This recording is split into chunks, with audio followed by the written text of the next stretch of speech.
What is up, you guys? My name is Marcellus, and today I'm going to bring you a discussion on the #1 male shonen protagonist of all time. Now, for those who don't know what a shonen protagonist is, basically, a protagonist is a hero. And take that in consideration, the genre of shonen. Put that all together, and I'll be discussing / conversating the #1 hero of shonen that is a male. So, yeah. Let's get right down to business. Now, I'm not going to have the generic answer, and no offense to the people who have the answer as the best shonen protagonist of all time, but I'm not going to have Goku on this list. Goku is not going to be on this list, and it's basically not a list. It's just #1. I'm not going to have Goku in here. The reason is no denying the fact of his impact on anime characters and shonen characters, and even male characters in that sense. But I don't think that he really had the impact on me that my #1 did. And another one that should be mentioned, that should be on a lot of people's list, is Kenshiro from Fist of the North Star. Now, I'm watching that, and I definitely see the influence of his character throughout animes after that. So, it's fun seeing that kind of stuff. But you know what? It's not Luffy, it's not Naruto, and it's not Yusuke Urameshi. And I know, it's Shinta Himura. And for those who don't know who that is, you might know him as Kenshin Himura. Now, from the series Rurouni Kenshin or Samurai X. Now, I'm going to be breaking this down to 3 things. Why he's my #1. And you can leave your #1 in the comment section below. But, yeah. The 3 reasons why Kenshin Himura is my #1 favorite, and in my opinion, the best male shonen protagonist of all time. It will be personality, social skills, and power. And that's the 3 categories I'm basing him on. So, and I'm not saying power as in, how powerful he is, because I know some shonen characters can blow up universes. I'm talking about how he uses his power. So, let's get down to business. #1 is power. So, in Rurouni Kenshin, you see Kenshin use his power for good throughout the whole series. And he never uses his power for what he wants. He always uses his power for the good of others. And you kind of see a difference, well, a huge difference, between him and Batusai. If you watch the OVAs, then you see Batusai, the Manslayer, and then you look at Rurouni Kenshin, the Wanderer, and you get 2 different people. And the thing that amazes me the most is that Batusai is powerful as hell. That's a given.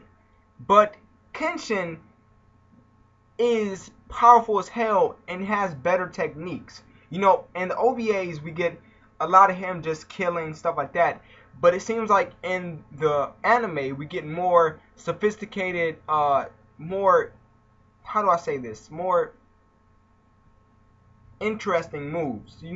It takes, anybody can kill anybody, but it takes real skill to hurt somebody, maybe even cripple them and not kill them.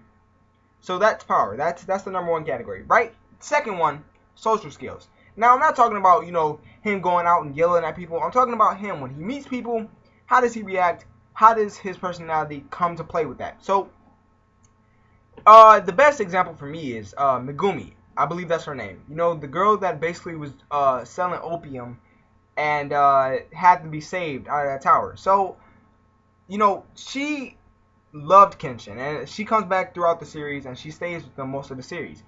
She loves Kenshin. She's a very flirtatious woman, and even though she flirts with him and she's throwing that pussy at him, Kenshin already knows who he wants. So, not being rude, he's being a gentleman. Not a gentleman, but he's not being rude with it. But he also denies her many times. He doesn't show a flirtatious side of him back.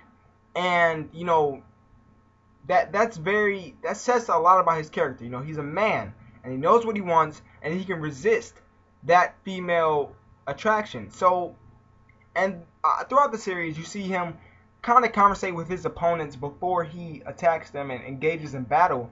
He always tries to warn them. He always tries to say something like, I'm giving you a chance to leave. And I know a lot of shonen characters do that, but it always seemed different with Kenshin. It always seemed like he was genuinely caring about the opponent, and hopefully he would leave. But this always didn't happen. It depended on what you did to him and his friends. So, yeah. And the last one is personality. Now, personality, man, that plays a huge part into a shonen character for me.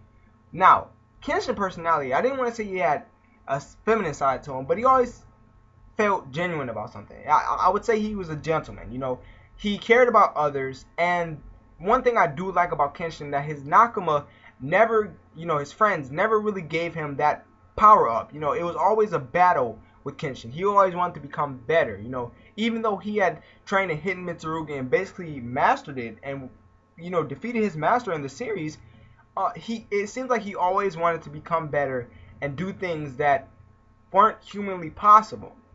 And it was always a struggle with him. You know, if somebody got kidnapped, it wasn't a guarantee that they would come back. And when he found out they were kidnapped, if they were like in his vision, you know, he wouldn't just become super powerful and defeat the enemy. Kenshin used technique and smarts and real skill not to kill these people, and kept that promise that he made to himself throughout the whole series. So yeah, guys, this was a discussion on why Kenshin Himura is my #1 favorite male protagonist. I thank you guys for watching. Like this, leave your #1 shonen male protagonist in the comment section. Again, no offense to Goku fans out there. And yeah, don't forget to like, comment, and subscribe. And I will see you guys later.